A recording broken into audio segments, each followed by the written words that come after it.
Halo dude, selamat datang di channel Bangir Movie. Kali ini kita akan menceritakan sebuah film yang berjudul. Tanpa berlama-lama lagi, mari kita mulai videonya. Gua kembali lagi. Film ini dibuka dengan narasi tentang perang besar antara tentara Nazi melawan negara-negara sekutu. Seorang prajurit Nazi terlihat menunggang kuda putih, menyusuri medan perang yang telah hening setelah pertempuran berdarah. Namun tiba-tiba ia disergap dan dibunuh oleh Sersan Don Collier, yang dikenal di medan perang dengan julukan War Daddy. Setelah menyingkirkan musuh, War Daddy melepaskan kuda itu, membiarkannya pergi dan kembali masuk ke dalam tank mereka yang bernama Fury. Di dalam tank, rekan-rekannya sudah menunggu Boyd, Bibble Swan, si penembak jitu yang religius, Trini Gordo Garcia, pengemudi tank berdarah Latin, dan Grady Kun S. Travis, si mekanik kasar dan pemarah. Kun S. sedang memperbaiki bagian dalam tank sambil menggerutu, menyalahkan War Daddy atas kejadian yang menimpa mereka. Mereka semua kelelahan, penuh luka, dan masih terguncang atas kehilangan salah satu kawan seperjuangan mereka, Red. Namun belum sempat mereka tenang, serangan musuh datang lagi. Di saat genting itulah, Kun S berhasil menyelesaikan perbaikan Fury. Mereka segera melaju meninggalkan medan tempur yang membara. Sesampainya di markas sekutu, War Daddy disambut oleh Sersan Binkowski. Setelah berbicara singkat, seorang prajurit menghampiri War Daddy dan bertanya, "Di mana sisa peleton kalian?" Dengan wajah dingin dan lelah, War Daddy menjawab, "Merekalah satu-satunya yang tersisa." Sementara itu, di sela-sela waktu singkat mereka, Bibble, Gordo, dan Kun S duduk bersama, mengenang Red, rekan yang telah gugur dalam tugas. Suara mereka pelan namun penuh amarah dan kesedihan yang tertahan. War Daddy tiba dan langsung memberikan perintah kepada pasukannya. Namun saat sendirian, terlihat jelas bahwa War Daddy pun hancur secara emosional akibat kematian Red. Tak lama kemudian, seorang prajurit muda menghampirinya, Privat Norman Ellison. Norman memperkenalkan dirinya sebagai pengemudi cadangan dan penembak baru untuk tank Fury. War Daddy menatapnya dengan raut tak percaya. Norman baru bergabung dalam militer selama 8 minggu. Dengan suara berat, War Daddy menyuruhnya untuk bergabung dengan kru Fury, mengikuti perintah dan jangan terlalu dekat dengan siapapun. Norman pun pergi ke tempat yang lain, di mana Gordo, Bibble, dan Kun S sedang memperbaiki Fury. Gordo merampas tas Norman, mencari rokok tapi hanya menemukan buku. Ketiganya mulai menanyai Norman tentang tugasnya di militer, kemudian mengintimidasinya tanpa ampun. Lalu Kun S memerintahkannya untuk membersihkan bagian dalam Fury. Untuk pertama kalinya, Norman masuk ke dalam tank perang. Ia mulai mengelap darah di dinding besi. Namun tiba-tiba ia melihat sepotong wajah yang terkelupas. Terkejut dan mual, Norman bergegas keluar dan muntah. Sementara itu, War Daddy yang sedang berdiskusi dengan beberapa tentara lain tentang kondisi mereka saat ini, melihat seorang tahanan SS Jerman dibawa ke camp. War Daddy dan yang lainnya langsung memukulinya, tapi dihentikan oleh rekan-rekannya. Kepada Norman, War Daddy menegaskan, "Kau harus membunuh setiap tentara Jerman yang kau lihat." Ternyata, Norman belum pernah membunuh siapapun sebelumnya. War Daddy memberikan pistol padanya dan Kun S mulai mengajarinya cara menggunakannya. Setelah itu, War Daddy bergabung dengan para pemimpin regu lainnya untuk membahas langkah selanjutnya. Ia ditunjuk sebagai sersan komando untuk misi penyelamatan yang akan datang. Setelah rencana matang, mereka naik ke Fury dan melanjutkan perjalanan. Di sepanjang jalan, mereka melewati warga sipil yang tengah mengungsi. War Daddy memperingatkan, waspadai musuh yang bersembunyi di antara mereka. Norman melihat sesuatu dari garis pepohonan, tapi ia ragu dan tidak menembak. Beberapa detik kemudian, serangan mendadak pun terjadi. Sebuah tank meledak. Norman menyaksikannya. Tentara terbakar lalu menembak dirinya sendiri. War Daddy segera mengejar dan membunuh para penyergap yang ternyata hanyalah anak-anak berseragam tentara. War Daddy kembali dan memarahi Norman karena ragu menembak. Kini, Norman memikul beban kematian seseorang karena kelalaiannya. War Daddy memimpin seluruh peleton dan melanjutkan misi. Mereka tiba di titik tujuan dan disambut oleh seorang tentara yang langsung membawa War Daddy menemui Kapten Wagoner. Sang kapten kecewa karena bala bantuan yang diminta tak datang sepenuhnya. tapi ia tetap percaya pada War Daddy. Mereka membahas misi penyelamatan pasukan yang terjebak di wilayah musuh. Tanpa banyak cincong, mereka bersiap dan langsung bergerak. Peleton tiba di lokasi dan mulai mengevakuasi pasukan yang terkepung.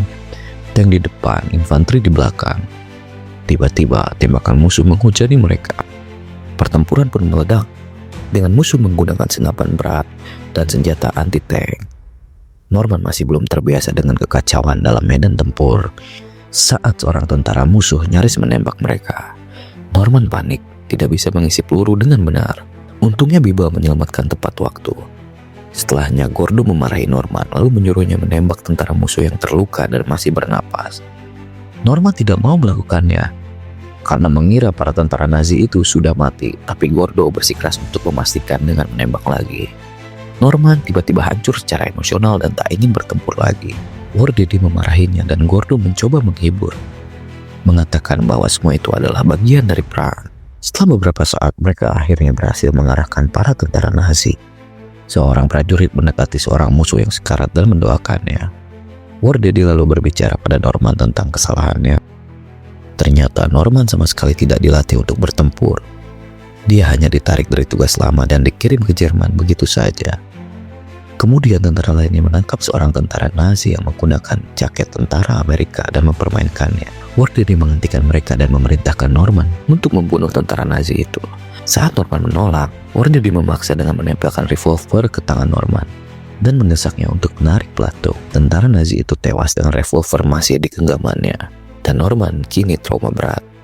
Bible kemudian datang, mengangkat Norman dan membawanya kembali ke kelompok. 3 orang dari kelompok itu memberitahu bahwa meskipun War Daddy terlihat keras, dialah alasan utama mengapa kelompok ini tetap solid. Dalam perjalanan menuju kota terdekat, mereka melihat mayat-mayat tergantung. Itu adalah mayat warga Jerman yang menolak untuk ikut berperang. Mereka pun sampai di kota dan mulai menyisir untuk mencari tentara Jerman yang bersembunyi. Mereka menemukan seorang pria tua dan bertanya di mana para tentara itu bersembunyi. Tapi pria itu ditembak tepat setelah menunjukkan arah kepada mereka. Pertempuran sengit pun terjadi. Pada akhirnya War Daddy dan pasukannya berhasil merebut kota. Ketika Burgermeister menyerah, sekelompok anak-anak dan wanita yang dipaksa ikut perang berhasil diselamatkan dan mereka membunuh pemimpin kelompok itu. Setelahnya para tentara merayakan kemenangan mereka. Gordo dan Kun S mulai menggoda seorang wanita Jerman, lalu membawanya masuk ke dalam Fury dan secara bergantian berhubungan. Sementara itu War Daddy mendekati Norman dan memujinya karena telah berhasil membunuh musuh. Namun, Norman merespon dengan nada sarkastik. War Daddy lalu membawanya ke sebuah kantor yang penuh dengan mayat. Sambil berbicara tentang idealisme perang, War Daddy ingin membuat Norman menyadari sesuatu. Saat mereka keluar, War Daddy melihat seorang wanita mengintip dari jendela. Dia dan Norman langsung masuk ke apartemen wanita itu. Di dalamnya mereka menemukan Irma dan sepupunya yang masih muda, Emma. Mereka sedang bersembunyi dan War Daddy memutuskan untuk tinggal sebentar di sana. Kemudian membayar Irma dengan 2 bungkus rokok sebagai imbalan makanan dan air panas agar bisa bercukur. Saat para wanita sedang menyiapkan makanan, mereka semua terkejut, termasuk War Daddy saat mendengar Norman memainkan piano. Emma berjalan mendekatinya dan mulai menyanyi saat Norman memainkan piano. Kemudian War Daddy mendorong Norman untuk mendekati Emma dan keduanya pun masuk ke kamar. Irma berusaha menghentikan mereka tapi War Daddy menenangkannya, mengatakan bahwa biarkan mereka menikmati masa muda mereka di dalam kamar. Emma dan Norman berbagi momen intim. Beberapa saat kemudian saat mereka hendak makan, Biba, Gordo, dan Kun S datang tiba-tiba. Mereka berkata bahwa ada wanita yang menunggu Norman di dalam tank. Namun begitu melihat Emma, mereka langsung menyadari apa yang baru saja terjadi. Lalu mereka, terutama Kun S, mulai mengejek Norman dan mengganggu Emma. Tapi War Daddy segera menghentikan mereka. Semua orang akhirnya makan bersama dan Gordo mulai bercerita. Ada sesuatu yang ganjil. Ketegangan perlahan muncul di antara para tentara. War Daddy memperingatkan mereka agar tidak merusak suasana makannya. Tapi Gordo tetap melanjutkan cerita tentang bagaimana cara membunuh seekor kuda. Katanya untuk membunuh kuda kau harus berteman dengannya terlebih dahulu, mendapatkan kepercayaannya lalu membunuhnya. War Daddy memintanya diam, tapi Bible dan Kun S malah mendukung cerita itu. Setelahnya War Daddy secara sarkastik mengucapkan terima kasih atas cerita mereka, lalu menghantam meja dan meludahi Kun S. Gordo meminta maaf ketika seorang prajurit datang memanggil mereka. Mereka diperintahkan untuk merebut dan mempertahankan persimpangan, tapi misi ini sangat berbahaya karena mereka tidak tahu musuh seperti apa yang akan dihadapi. Saat bersiap untuk berangkat, sebuah peluru artileri Jerman menghantam kota, tepat di rumah Irma dan Emma. Norman langsung berlari ke sana, diikuti oleh Kun S. Ia menemukan Emma sudah tewas yang membuatnya semakin trauma. Dia juga memicu kemarahannya terhadap Nazi. Kun S menariknya kembali ke tank, namun Norman menolak. Kun S lalu membiarkannya memukul dirinya untuk melampiaskan emosinya. Sebelum akhirnya mendorong kembali ke tank, pasukan pun melanjutkan perjalanan. Norman masih terpukul atas kematian Emma. Wardedi berbicara padanya mengatakan bahwa kematian adalah bagian dari perang. Dalam perjalanan ke persimpangan, mereka disergap oleh pasukan musuh yang datang dengan tank Tiger. Pasukan mengalami kesulitan melawan musuh. Sayangnya, musuh berhasil membunuh Sersan Davis, Sersan Benkowski, dan anak buah mereka. Sersan Davis tewas ditembak langsung oleh meriam tank di kepalanya. Sementara Sersan Benkowski terbakar hidup-hidup.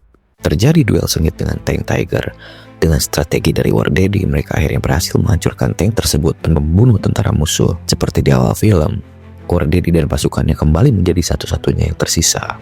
Wardedi mencoba melapor ke atasannya, tapi radio mereka rusak.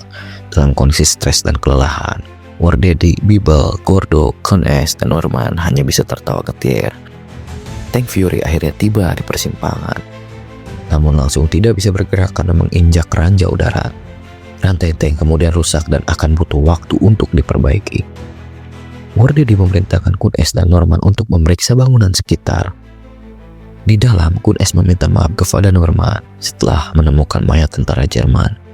Mereka segera kembali ke pasukan, lalu kemudian Wardedi menyuruh Norman untuk berjaga dari tempat yang lebih tinggi. Dari atas, Norman terkejut melihat sebuah batalion tentara Jerman sedang bergerak menuju posisi mereka. Ia segera lari memberitahu Wardedi dan yang lain. Saat Wardedi mendengar nyanyian mars pasukan itu, ia langsung tahu mereka adalah batalion SS. Bibel ingin pergi, tapi Wardedi bersikeras tetap tinggal. Ia mengatakan mereka harus tetap menjalankan misi. Kun S menegaskan bahwa 5 orang tidak akan mampu menghadapi 1 batalion. Akhirnya Wardedi memberikan pilihan untuk pergi jika mereka mau.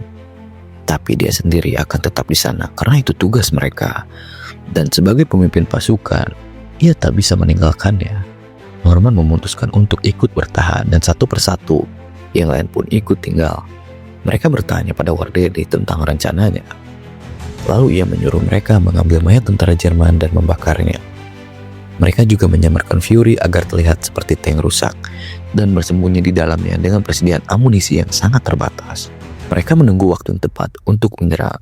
Di dalam tank sambil menyiapkan senjata, Wardedi menemukan minuman keras dan mereka berbagi minuman terakhir bersama. Sadar bahwa ini mungkin momen terakhir mereka sebagai pasukan, Bibel membacakan ayat-ayat Alkitab favoritnya. Ia kaget ketika Wardedi menyebut kitab dan pasal ayat itu berasal. Mereka juga memberi Norman nama perang, yaitu mesin. Karena menurut Kun S, ia adalah petarung, pembunuh, dan mesin cinta. Setelah itu, mesin melihat musuh mulai mendekati tank mereka. Ia memberitahu yang lain dan mereka semua bersiap. Musuh mengepung Fury dan saat salah satu tentara membuka lubang atas, mesin menembaknya. Dan pertempuran pun dimulai. 5 orang melawan 1 batalion. Inilah malam terpanjang mereka. Mereka melempar granat dan menghancurkan kendaraan musuh, bahkan meledakkan bangunan dekat tempat pasukan musuh bersembunyi. Tentara Jerman mulai membalas tembakan, tapi dengan arahan Wardedi, kelima orang ini justru mulai unggul dan berhasil membunuh banyak musuh. Sayangnya amunisi mereka mulai menipis.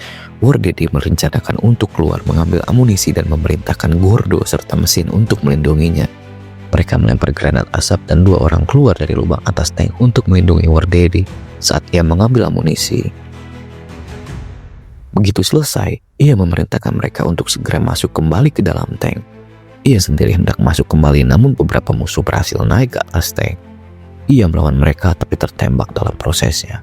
Untungnya lukanya tidak fatal. Bibel membalut lukanya dan mereka kembali berbagi ayat Alkitab bersama. Sementara itu, tentara Jerman mengeluarkan Panzerfaust mereka. Mereka berencana menyerang bertubi-tubi dan menghabisi kelompok Wardedi. Suasana hening menyelimuti area. Kedua pihak sangat berhati-hati, terutama kelompok Wardedi karena amunisi mereka sangat terbatas. Kemudian musuh mulai menembakkan Panzerfaust dan kelima anggota Fury membalas serangan tersebut. Sayangnya salah satu musuh berhasil membuat lubang di sisi Fury dan serangan itu menembus tubuh Kun Es, membunuhnya seketika. Bibel menjerit dalam duka, tapi Wardedi memerintahkannya untuk tetap fokus karena mereka masih berada di medan perang. Mereka berempat melanjutkan pertempuran, tetapi jumlah tentara Jerman terlalu banyak. Mereka menembak dan melempar granat secara bersamaan. Akhirnya amunisi mereka pun habis, yang tersisa hanyalah senjata tangan dan senapan mesin milik Fury. Di sisi lain, tentara Nazi menyadari bahwa kelompok Fury kehabisan peluru dan bersiap menghabisi mereka. Kembali ke dalam Fury, keempat orang itu bersiap keluar dan terlibat baku tembak lagi. Wardedi mengambil posisi di senapan mesin, sementara yang lainnya bertahan dengan senjata masing-masing. Tak lama kemudian, Bibel kehabisan peluru dan keluar untuk mengambil dari musuh yang sudah mati. Sementara itu, Gordo bersiap melempar granat, tapi ia tertembak. Granat terlepas dan jatuh ke dalam tank, dan Gordo menggunakan tubuhnya untuk menahan ledakan, menyelamatkan Wardedi dan mesin. Kini tinggal 3 orang yang tersisa. Di luar, tentara Nazi yang hendak diambil senjatanya oleh Bibel ternyata masih hidup dan menahan Bibel. Saat dia hampir diserang oleh musuh lain, mesin datang dan menyelamatkannya. Mereka kembali ke dalam tank ketika musuh melempar granat asap. Lalu terlihat seorang penembak jitu musuh yang sedang berangkat mendekati ke arah Fury memakai kamuflase. Di dalam tank, Wardedi masih bertempur dan meminta granat pada Bibel. Namun begitu Bibel keluar dari lubang atas, ia tertembak di kepala oleh sniper. Sniper itu menembak lagi dan kali ini mengenai Wardedi. Untuk memastikan, ia menembak lagi, tapi Wardedi berhasil masuk kembali ke dalam tank. Di dalam tank, Wardedi dan mesin berbicara dengan tulus. Mesin mengaku takut dan Wardedi pun begitu. Mesin berniat menyerah, tapi Wardedi memperingatkan bahwa musuh akan menyiksanya sampai mati. Di luar, tentara musuh mulai mengelilingi tank dan menjatuhkan granat tangan khas Jerman. Granat. Itu kan baca. Dengan satu tatapan terakhir, Wardedi dan mesin saling berpandangan, lalu mesin kabur lewat lubang bawah tank. Ia mencoba menutupi dirinya dengan lumpur agar tidak terlihat. Namun seorang tentara Jerman muda melihatnya sambil memohon dalam diam. Tentara itu memutuskan untuk menyelamatkan hidupnya dan membiarkan pergi. Keesokan paginya, mesin terbangun oleh suara kuda putih yang melintas. Ia kembali masuk ke dalam tank dan menutupi jenazah Wardedi. Ketika mendengar suara dari luar, ia bersiap dengan pistol Wardedi, namun merasa lega saat melihat yang membuka hatch adalah tentara Amerika. Mereka menyatakan bahwa ia adalah pahlawan, lalu membawanya ke ambulan. Film pun berakhir dengan adegan tank Fury yang hancur parah dikelilingi oleh mayat tentara Jerman. Dan Norman Ellison kini dijuluki mesin sebagai satu-satunya yang selamat. Tamat. Terima kasih kamu sudah menonton video ini.